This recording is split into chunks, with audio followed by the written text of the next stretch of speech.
Some guys rack up stats, some guys bring the noise, but every now and then you get guys who do both.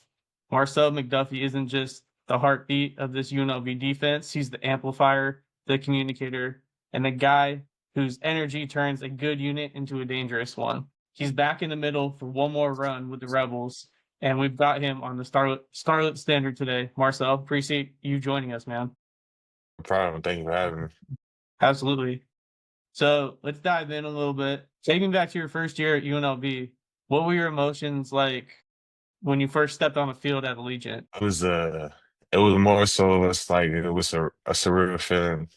Just being that kid growing up, I always wanted one of my goals is to go play college football at the Division One level. So when I had that chance to take that field for the first time, just looking around, taking it all in, it was just like, man, like wow, like I really accomplished that goal. Like I'm here, like I'm in the moment. And it felt just like the little kid in me was just happy, just jumping around and screaming. Did you know back then that you'd grow into the leadership kind of role that you have now?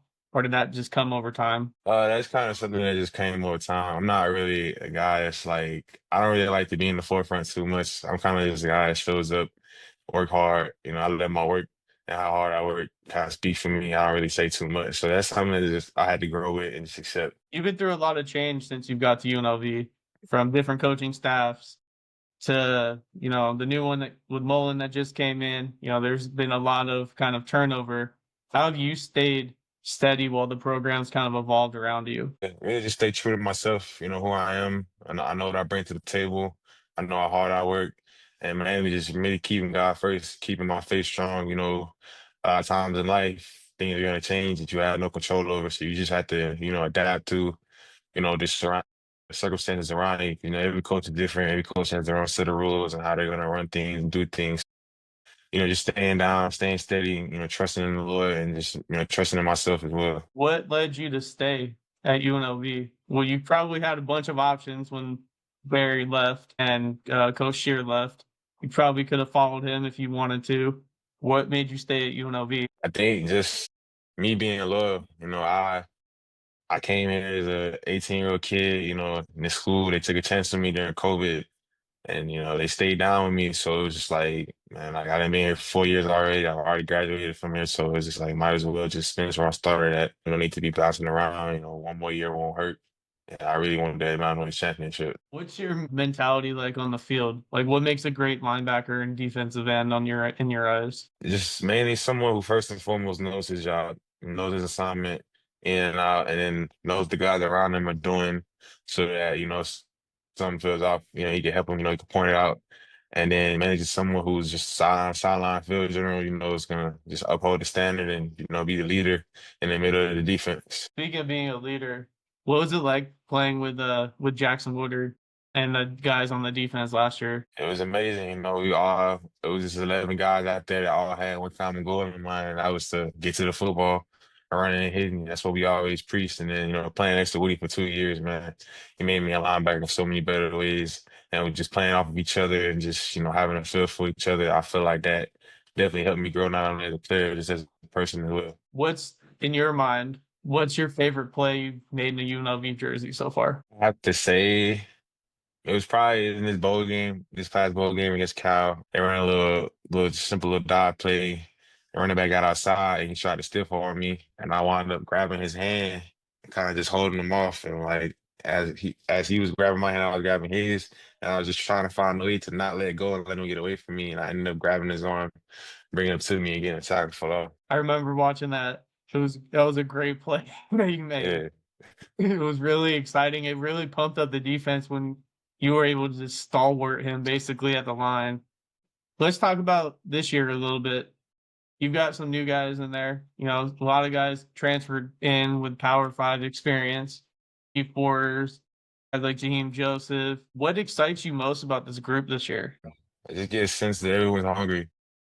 Everyone wants to, prove themselves. They came from their last school, it didn't work. They just wanted to first start somewhere else, whatever the case may be. I just get the sense, the guys want to prove themselves. They have a chip on their shoulder and they're hungry. And that's the type of mentality you need to have, not only as a defense, but just as a team. And I feel like we had that. And, you mentioned those guys, all of them have a chip on their shoulder. I can tell by the way they work and the way they play.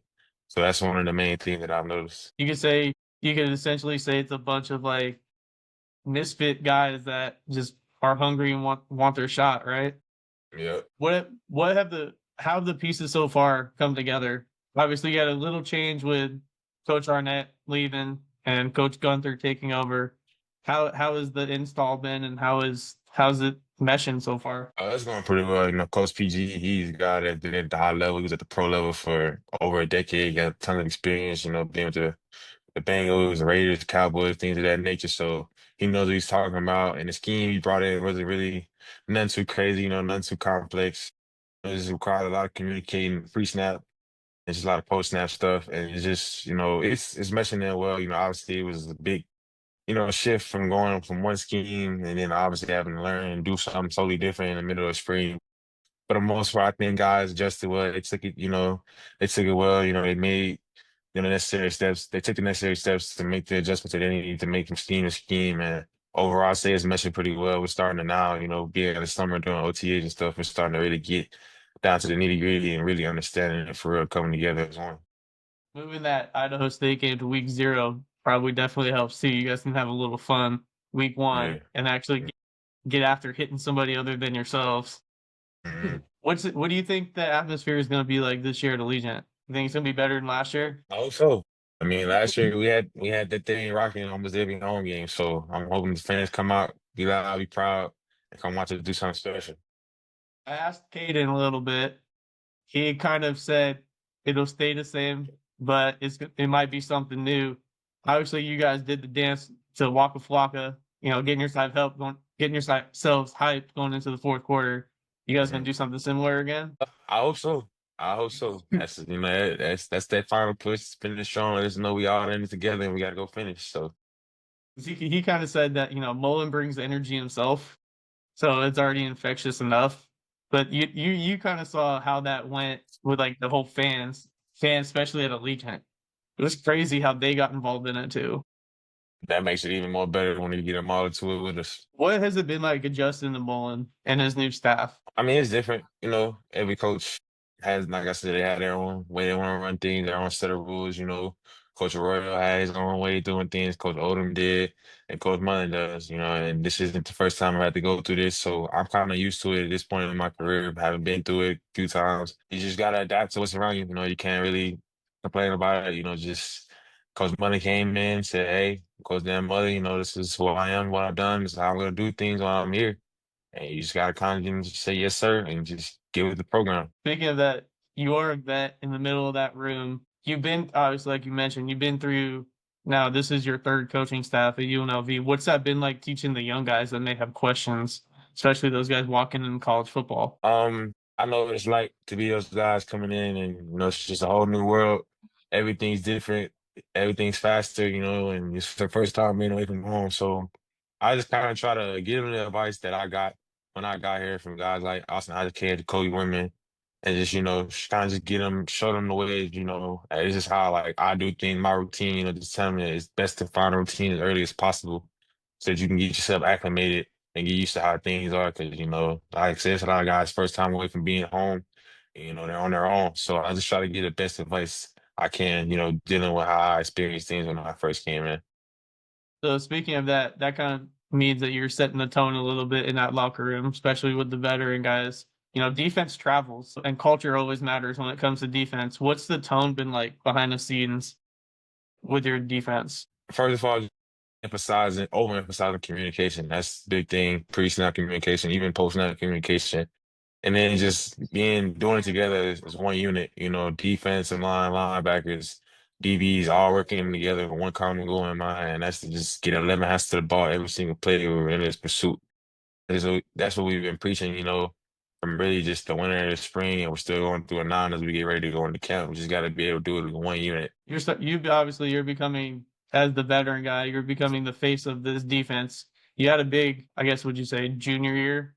You had injuries derail you a little bit last year.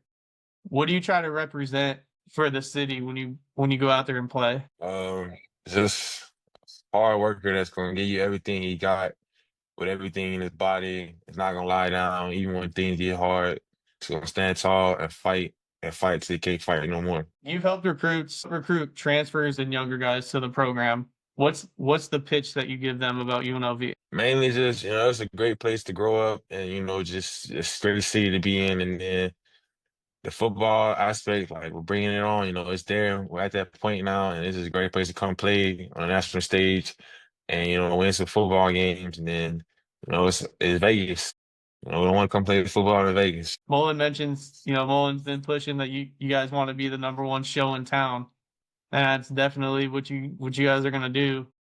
It was crazy to see, like, obviously I went to UNLV and I've been a season ticket holder since I graduated from UNLV. Seeing those crowd size just grow from Arroyo to Odom to what they were last year, it's just been crazy. You guys are really starting to get the support, and that's what happens when you have a good culture and a good team, and it builds everything around you. And having guys like you and Jet, and guys like Jacob and Ricky, and even like you said, Jacoby Windman come through the program, that builds a really good foundation and you can really leave your mark on that. Let's talk a little bit off the field. You're a Texas guy who's been in Vegas for a few years now. What's something you've come to love about the city? The people here are very, very nice. Like very, I didn't know what to expect coming out west.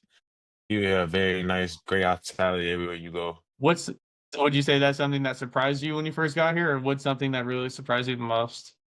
Yeah, that definitely surprised me. I didn't, like I said, I came out here once when I was in seventh grade for an AAU basketball tournament, but other than that, I just didn't really know what to expect from the West Coast. So speaking of that, it kind of leads into my next question. Not everyone knows this about you, but you were a serious hooper back in high school. Do you still get out and play? And who on the team thinks they can guard you? I haven't played in a while. It's been a while because I kind of, especially now being in college and stuff, working out so much, I don't really get a chance to go do it too much.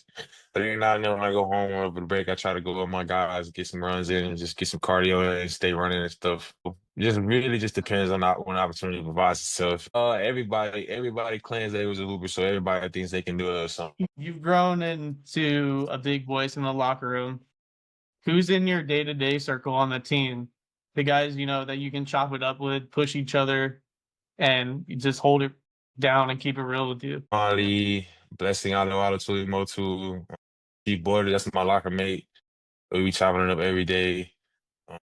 Jalen Glover, JoJo Earl, those guys like that. We just really, being in the same workout groups and, lifting weights together, just kind of coming together and just, building friendships. And then obviously guys like Cam for real, been here with him since we were came in together at 21. So, you know, those guys really I've been, just able to chop it up with, talk to, things like that. When you finally get a break from football, what's your reset? How does Marcel get back to 100%?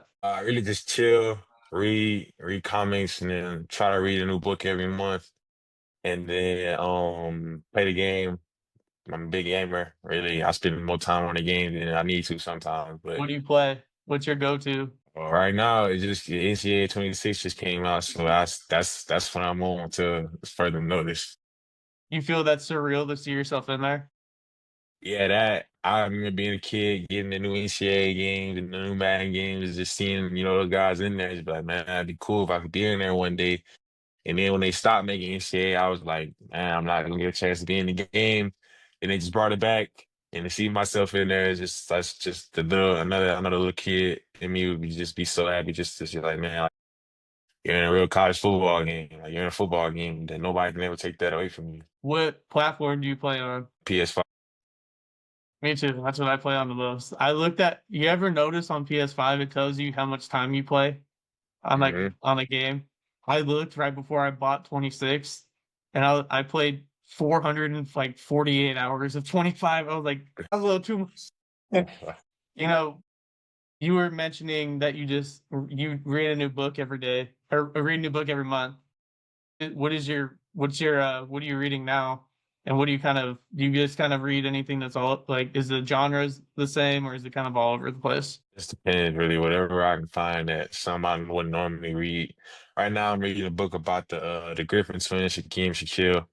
It's, kind of about their upbringing and their lifestyle and what they had to go through to get to the NFL, being twin brothers. Those are the guys that played at UCF, right? And then they both played for Seattle together, I think, right? So I got a food question for you. you've got Southern roots and you have, Vegas, which is kind of all over the place when it comes to options. Where are we going to eat and what's on your plate? To be honest, I going to Lolo's, get 3 pieces of chicken and 2 waffles. Lolo's is good. You Yeah, guys just went there as a team, right? yeah, not As a too long defense. ago. Yeah. I was gonna ask, did you participate in the SAC summit with Crosby? Nah, we were working out at the time, so I didn't get to do all that. Did you have a chance to talk to him at least? Nah, I didn't get a chance to do that either. So, what would you say is in your headphones when you're locking in for a game? My game day playlist, it really kind of got a mixture of rap music, old school music, and depending on what it is. I listen to classical music 'cause it helps calm my nerves before the games, things like that. So I kind of got a little mixture of everything in there. Once I just that time, I just hit shuffle, put my beats on, and let it do what it do. Who's your go-to artist right now when you need that, either pre-game, pre-scrimmage, or pre-workout Young energy? boy, Young boy. young boy. Yeah. Here's my last one on that. What's something about you that people wouldn't guess? Not football, not sports related, just something that makes you. I love comic books.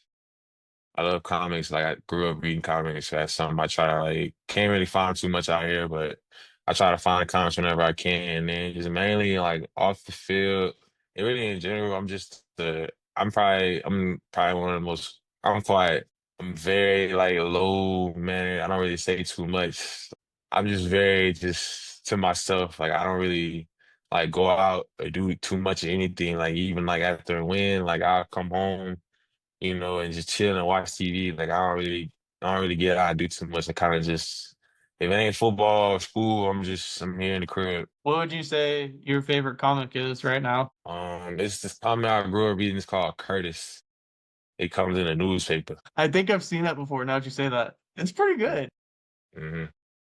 Would you, obviously, as you continue your football career, would an ideal brand deal be for you to get your own comic? I wouldn't be opposed to that at all. I wouldn't. Because it's something different, and it's something that people may not ask for. And Hmm. I bet you there's people out there that would be willing to make that happen. Facts. Would you ever want to go to Comic Con? Nah, I would say I'm that invested, because people be going to those things wearing costumes and all this and that. I wouldn't say I'm that invested to do all that. Still seems like even if you don't dress up like those people do, it still seems like a fun experience to go to. Yeah. What? So we'll finish with these two. What do you want people to say about you, not just as a player, but as a teammate after the season's over? That he was the loyal guy, hard worker, and someone who's always gonna give you 110% every single snap, every single play, someone that's going as far as being a teammate, someone that you can count on and lean on and know that he's gonna be there for you and have your back through it all. And as part of my series with you guys, I'm asking every UNLV player this. In 2025, UNLV will be what? Gonna be Mountain West, sensational. Mountain West I know champion. I know it's champions college football playoff. That's the goal. That's what we're shooting for. That's what we're talking about every single day in workouts and at practice when we're going against each other, making each other better. We have a goal in mind. It's gonna be a long road to get there. It's gonna be a lot of hard work, a lot of long days, a lot of long nights sometimes even. But in the end, when we get to where we want to be and we're holding up that trophy, it's gonna be well worth it. Marcel, thank you for joining us. It was a pleasure having you.